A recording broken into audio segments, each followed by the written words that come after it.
chers téléspectateurs, chers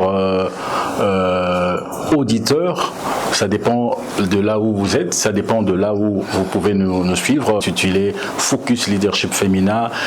Aujourd'hui, nous avons l'insigne honneur de commencer cet reportage par une servante de Dieu. C'est elle que nous avons choisie pour ouvrir ce reportage consacré à la promotion de la femme, consacré au ministère de la femme. Alors, avant que je puisse donner la parole à notre invité, à notre interlocuteur, je vais d'abord commencer par remercier le Seigneur, le bon Dieu, qui a permis que nous puissions aujourd'hui nous rencontrer avec sa servante de Dieu. Ici, nous sommes à l'église Cité Hosanna, qui est une église qui est conduite par son serviteur, le pasteur, l'apôtre Dieudonné Kamuleta. Aujourd'hui, nous avons l'insigne honneur de recevoir l'une de ses servantes, qui est en même temps son épouse.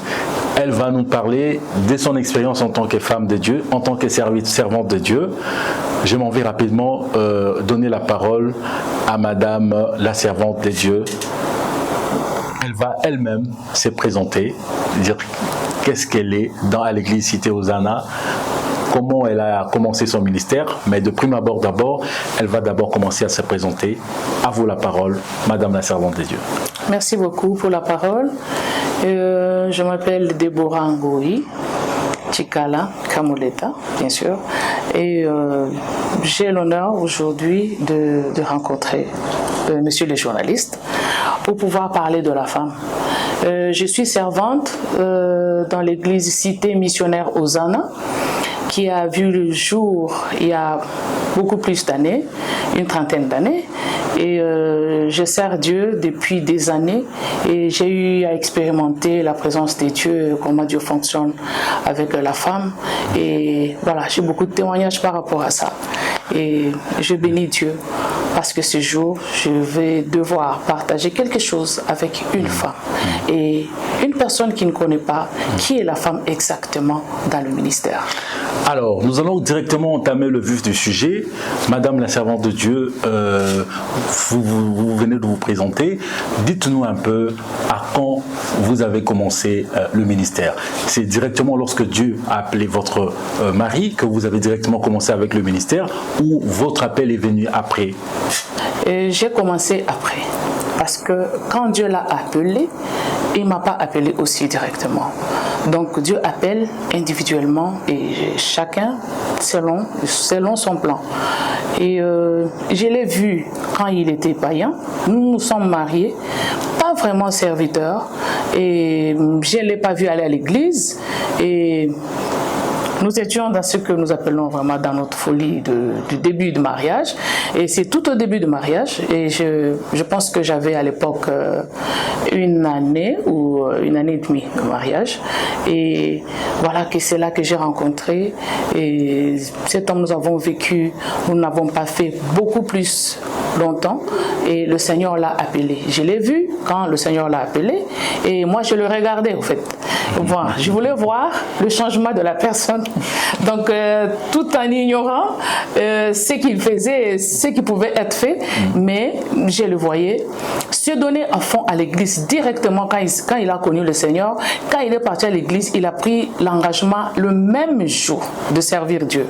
Et quand bien même qu'il n'était pas pasteur, mais il s'était lancé dans l'évangélisation. Et moi, j'étais là en train de l'observer, de regarder, voir réellement si la personne a changé ou pas. C'était ça. Et moi, je n'ai pas commencé à servir le Seigneur directement. Et je ne suis pas allée à l'église directement. Et j'attendais, pour moi, j'attendais l'autre, que l'autre puisse faire d'abord un pas. Et après, j'ai commencé à aller à l'église, sans toutefois servir. En fait, aller à l'église et servir Dieu, c'est deux choses différentes. J'ai commencé à fréquenter l'église, mais je ne servais pas Dieu. Alors, quand est-ce que vous avez pris la décision de pouvoir non seulement accompagner votre époux dans le ministère, mais quand est-ce que vous avez pris la décision de suivre les seigneurs et de servir le Seigneur? J'ai commencé à suivre, j'ai pris la décision de servir Dieu. Bon, c'est par rapport aux révélations que j'avais moi-même, que je recevais.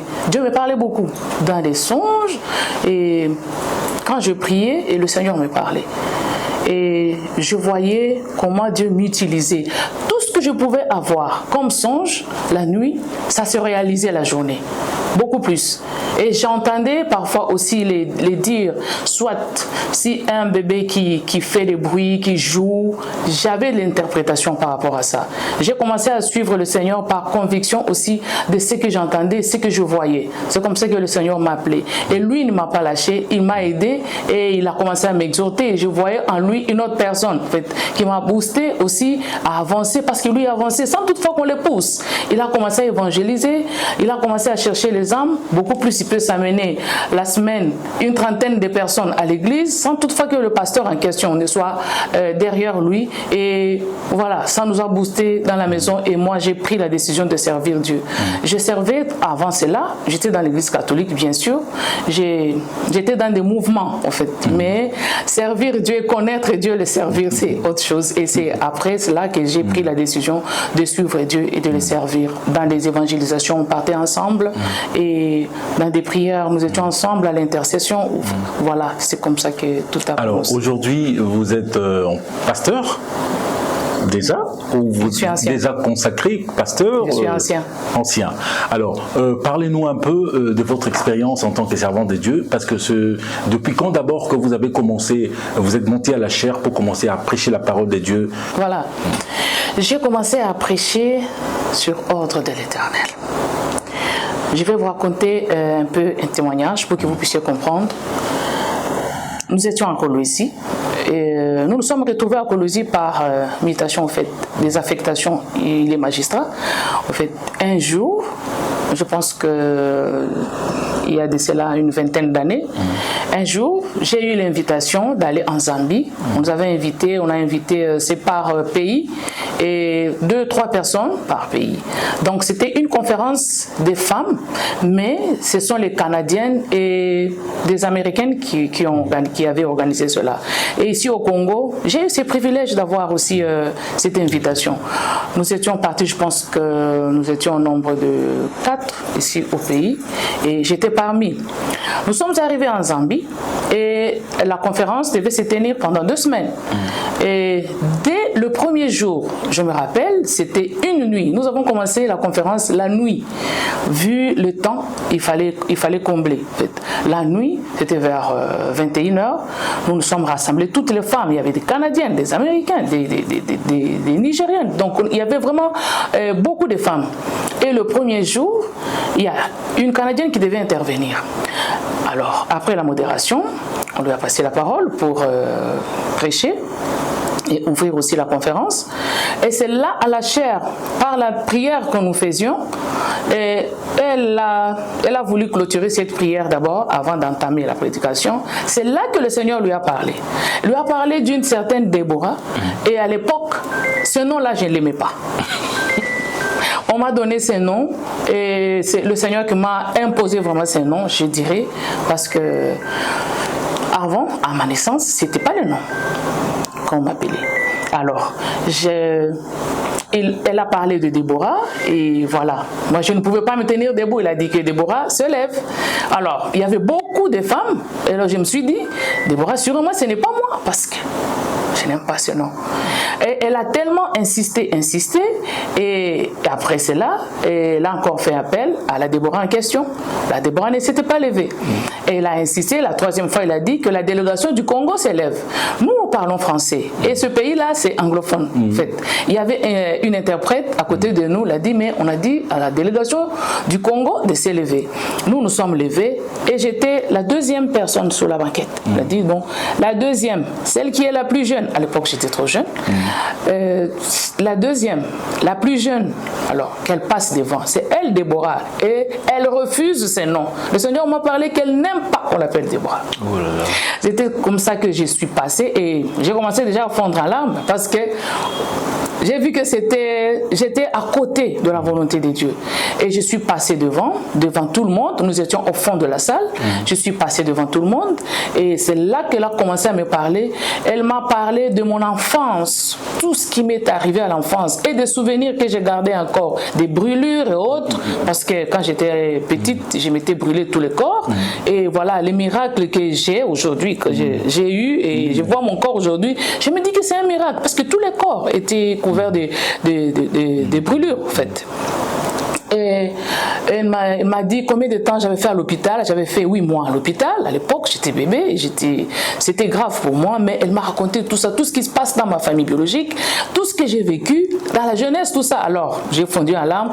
Tout ça, j'avais compris que c'était pour me convaincre de ce qu'il me dira.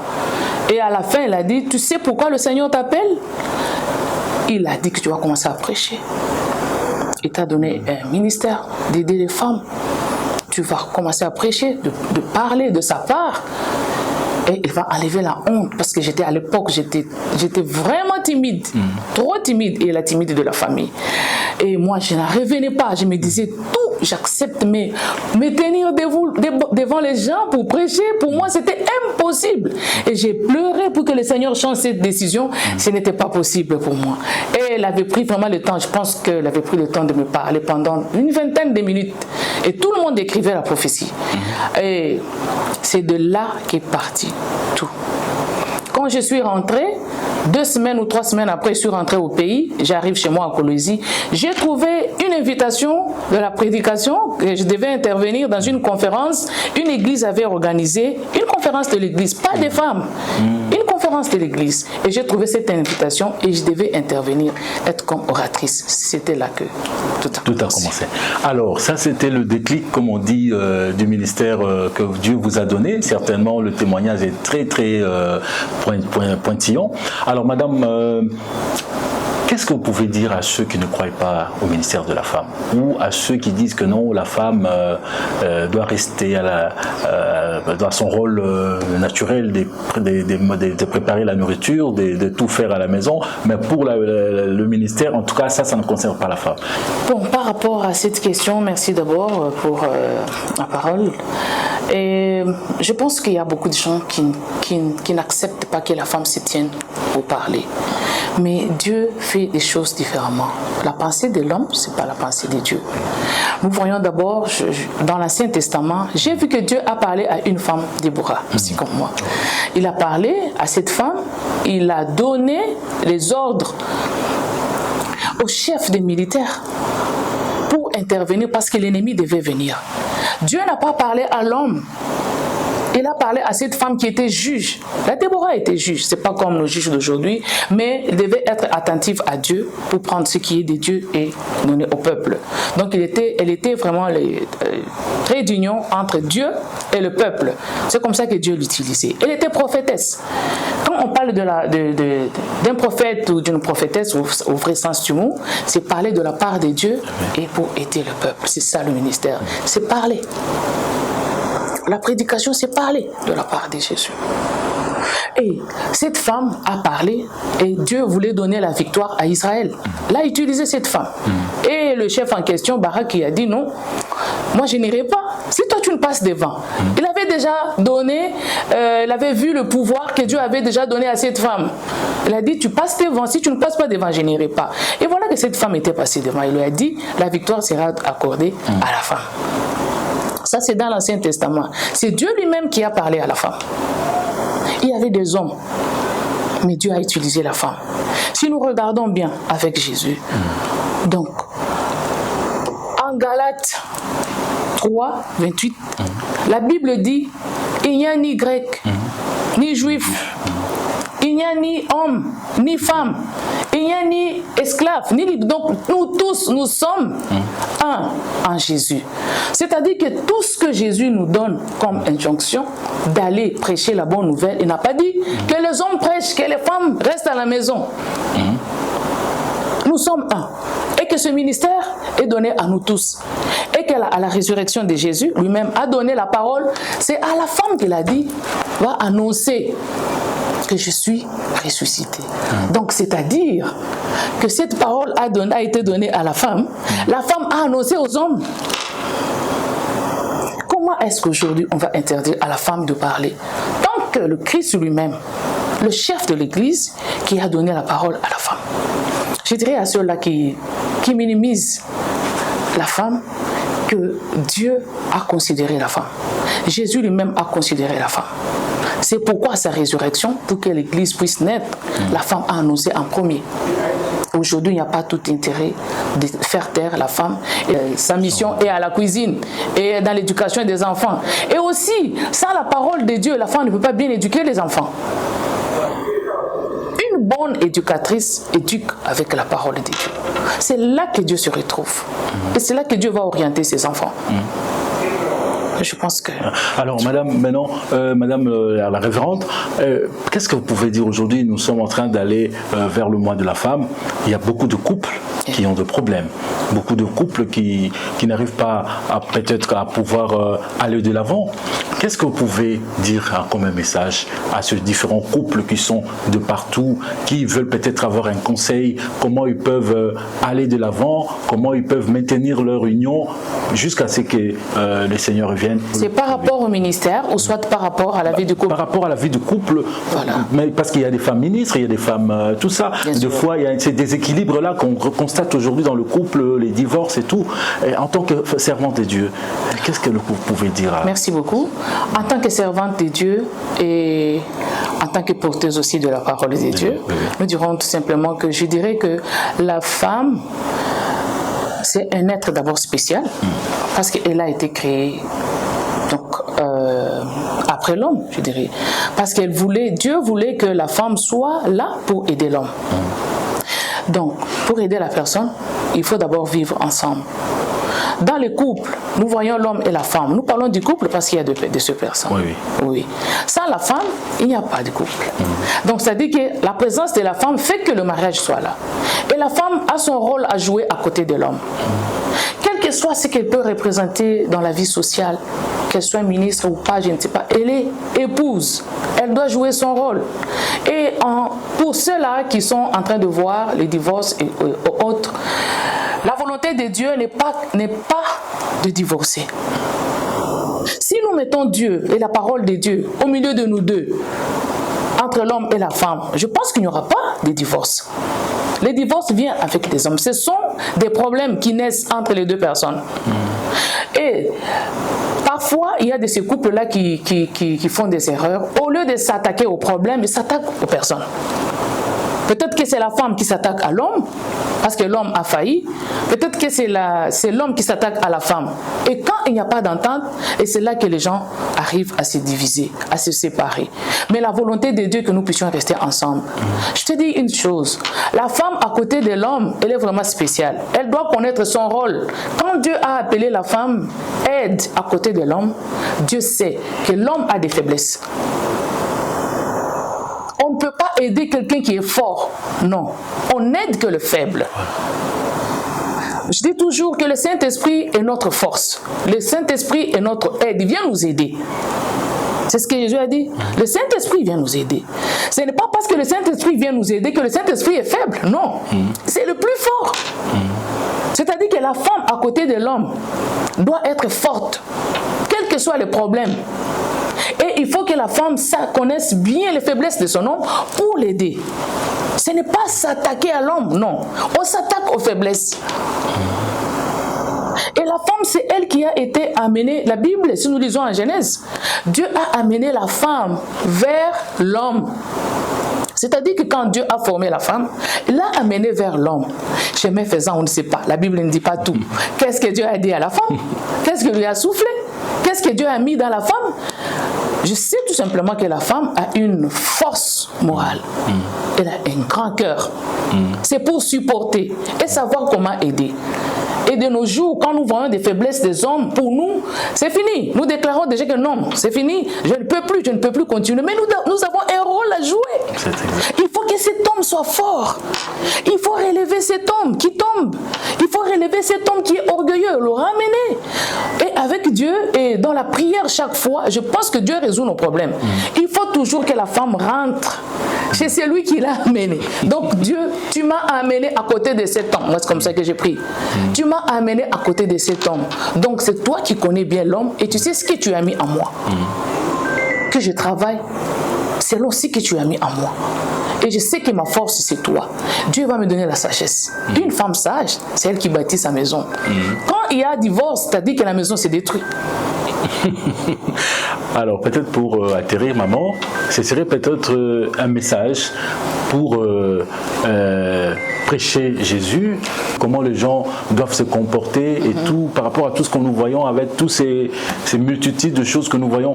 Quel est le message particulier que vous donnez aux âmes que Dieu vous a donné, non seulement à l'église missionnaire Hosanna, mais de par le monde?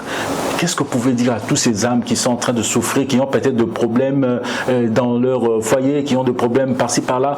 Quel est le message particulier que le Seigneur peut vous a donné pour communiquer à tous ces âmes qui sont dans le monde de parler? Merci beaucoup.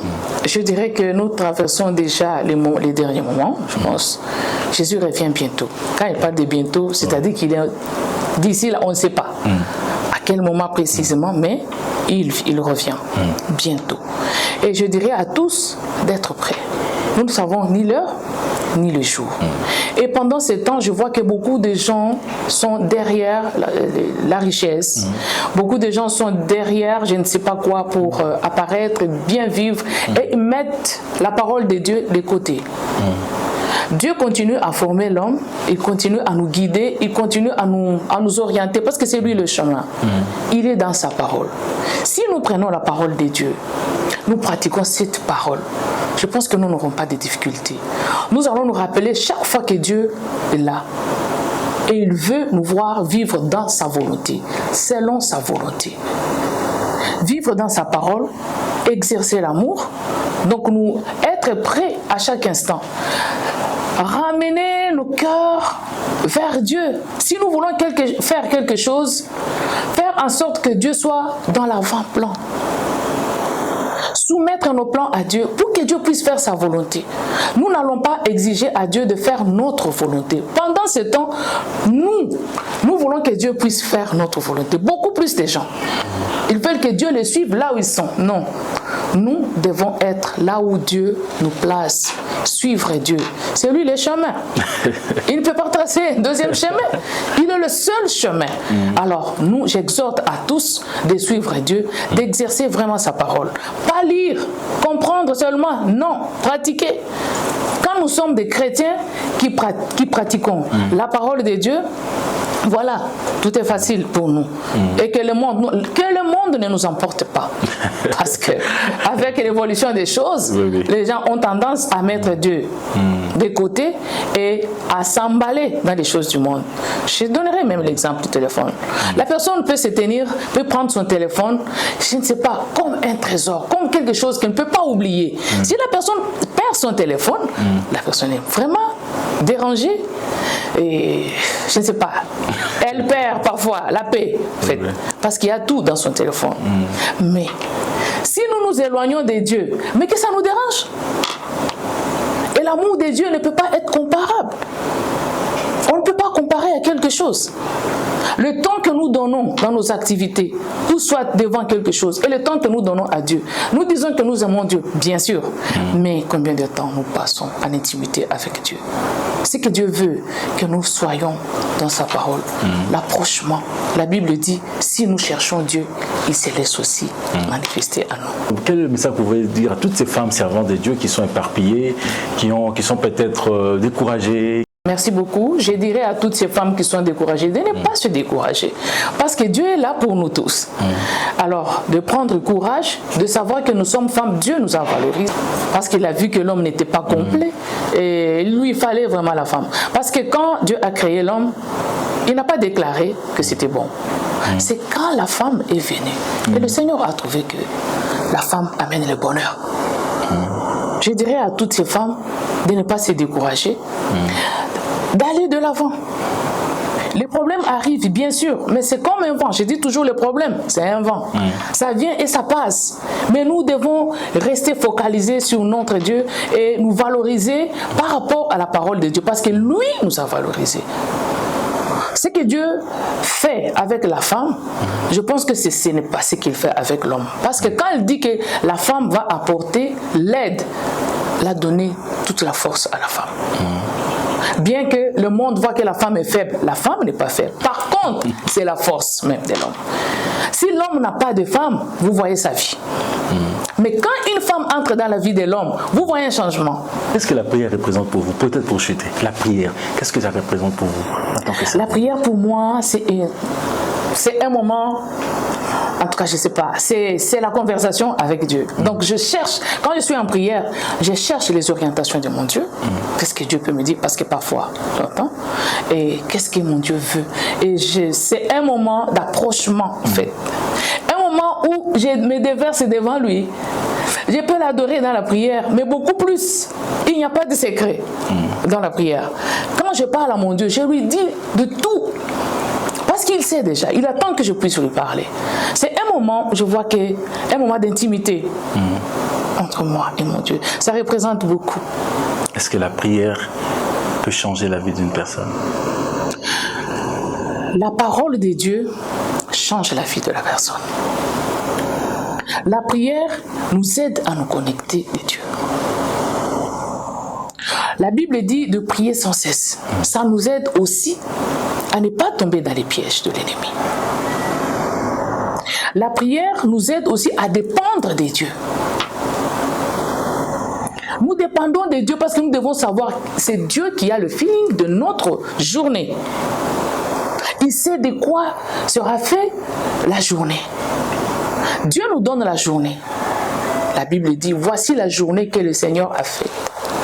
Donc, c'est-à-dire que Dieu nous donne la journée. Il a fait pour nous cette journée, nous a donné. Nous le lui remettons. Donc, c'est-à-dire que, en tout cas... Bon, peut-être pour conclure, un petit mot pour, nous sommes au mois, approché au mois de la femme, un petit mot pour le pasteur, le responsable de l'église missionnaire Hosanna. Oui. Pour ceux qui ne savent pas, ils pensent peut-être que, confirmez-nous que c'est réellement un serviteur de Dieu, c'est réellement un pasteur, parce que nous avons vu l'église, nous sommes venus voir. Un petit témoignage pour l'homme de Dieu, le visionnaire de cette église, un petit mot peut-être pour conclure. Ah d'accord, bon, je pense que j'ai commencé par là. Oui. C'est le pasteur Dieudonné Kamouleta, c'est un serviteur de Dieu qui a commencé depuis 1995 avec le Seigneur. Pratiquement tout le parcours de notre mariage, il est serviteur. Donc il n'a pas commencé à servir Dieu maintenant, non. Il est visionnaire. Il y a des églises un peu... Je pense qu'un peu partout, mais même si ce n'est pas dans toute l'étendue de la République, mais un peu partout. Alors, c'est un serviteur. Moi, je l'ai vu comment Dieu l'a appelé et je vois comment il chemine avec Dieu et c'est un homme de foi. C'est ce que je retiens de lui. C'est un homme de foi. Je ne sais pas, moi je lui dis, tu as un don de foi ou soit ta foi. Je ne comprends pas. Parce que lui, dans sa bouche, il n'y a jamais eu de négatif. Même si c'est sans mal, même s'il est malade, jamais peut prononcer le négatif ou soit confesser la maladie. C'est quelqu'un qui amène l'Église à la foi. Et la foi réelle. Donc quand il dit des choses, je vois comment ça s'accomplit. Et Dieu l'utilise beaucoup plus dans les miracles aussi. C'est par rapport à la foi. Il sait que si je touche cette personne qui est malade, Dieu l'a utilisé, il a guéri plein de sida, beaucoup de maladies. J'ai vu, en tout cas, il a ressuscité un enfant. Je pense qu'à l'époque, il a vécu 1 année ou 2 ans. Il y a un enfant qui était parti et il a prié. Cet enfant est revenu. Il était parti, il était déjà mort. Et mon fils en question, mon aîné, années. Et un jour, il avait 1 année et demie à l'époque. Il était parti, c'était au milieu de la nuit. Et l'enfant est parti. J'entendais le son en fait de son jeune frère qui était bébé, qui était en train bébé de 2 mois, qui était en train de balbutier, je ne sais pas si on dirait faire des bruits dans son berceau, mais moi j'entendais l'interprétation de tout.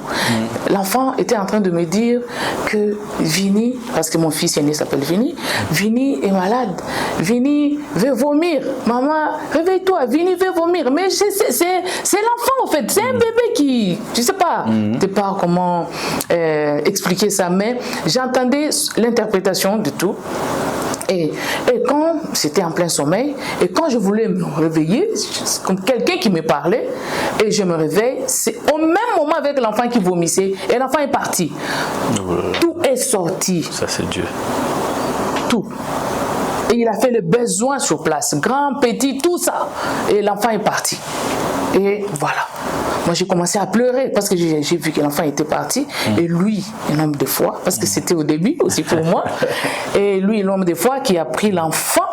Quand il a pris l'enfant, il a dit, Seigneur, je te remercie parce que tu as pris cet enfant sans toutefois aviser ton serviteur. Parce que je sais que tu avises toujours avant de faire quelque chose. Et il a senti que derrière son dos, on l'a aussi tapé 3 fois, comme un bâton, comme je ne sais pas, un acier. Derrière son dos, on l'a paralysé, mais il a eu quand même la force de prier pour l'enfant. Il a prié et l'enfant est revenu. Après une vingtaine de minutes, et l'enfant est revenu. Alors ça, c'était un premier témoignage pour nous. L'enfant était parti. Et le deuxième témoignage, c'est quand on lui avait amené un enfant, parce qu'on avait un groupe d'intercession à la maison. On a commencé à la folie, au fait. C'est à partir de la maladie de cet enfant qu'on a vu qu'il fallait prier. Au fur et à mesure qu'on priait, il y a les gens qui venaient à la maison. Il y a des voisins, il y a des gens qui venaient d'ailleurs. Là-bas, on sent qu'il y a la prière. Et nous sommes retrouvés un groupe d'intercession à la maison. Alors, beaucoup de gens, on était obligés de commencer la prière. C'était comme ça que c'était parti. Dieu l'a appelé comme ça, par l'épreuve aussi de l'enfant. Alors, nous sommes arrivés à la fin de cette grande entretien que nous venons d'avoir avec Madame la servante de Dieu, Madame Déborah. Elle a tout exploité, pratiquement son expérience non seulement dans le ministère, mais aussi dans son couple, parce que c'est la femme d'un serviteur de Dieu. Elle a parlé de tout ce qui peut être comme étant conseil pour les générations futures, pour les femmes servantes de Dieu. Alors maman, vous avez un mot pour clôturer, peut-être? Oui, bien sûr. Je vous remercie d'abord et je remercie aussi tous ceux-là qui nous ont suivis et je dis tout simplement que Jésus revient bientôt. Il a besoin de toi, toi qui n'as pas encore commencé à le servir. Il a aussi besoin de toi qui t'étais découragé. Jésus appelle tout le monde et toi qui n'as pas encore commencé à mettre la main à la pâte, à l'évangile, commence à dire à ton voisin que Jésus revient, qu'il se relève. Toi qui n'avais pas eu le courage à cause des problèmes, les problèmes passent. C'est lui qui donne la solution, c'est Dieu. Et quel que soient les problèmes que nous pouvons rencontrer, il reste le seul qui accorde la solution et qui accorde la paix. Pour ceux ou celles qui veulent écouter à la source votre façon dont vous parlez des dieux, vous parlez très bien. Je sens que l'onction coule lorsque vous parlez, maman. Yes. Alors pour ceux qui veulent venir, ils peuvent vous trouver où? Nous sommes sur Sayo. Et je pense que pour donner bien la référence, quand vous quittez Palais du Peuple, vous entrez avec Sayo. Je pense qu'il y a la station, il y a une station qui est tout juste à côté et non loin du Palais du Peuple et c'est devant l'église. Alors, je pense que pour donner l'adresse facile, c'est ça la référence. Alors, l'église s'appelle Cité Missionnaire Hosanna. C'est, pour préciser un peu plus, c'est sur Sayo, croisement Sayo, je crois, avec Sport et sur Sayo. Oui. Alors, vous qui êtes qui êtes désespérés, qui ne pensez plus à un avenir, venez à l'église missionnaire Hosanna, vous allez trouver de l'eau à boire, non seulement de l'eau à boire naturelle, mais de l'eau, c'est la parole de Dieu. Vous allez trouver tout un corps des serviteurs, en commençant par le visionnaire lui-même, le pasteur Dieudonné Kamoleta, et la servante de Dieu qui vient de nous exhorter, et vous serez très ravis de venir dans cette église. Je vous remercie. Merci beaucoup.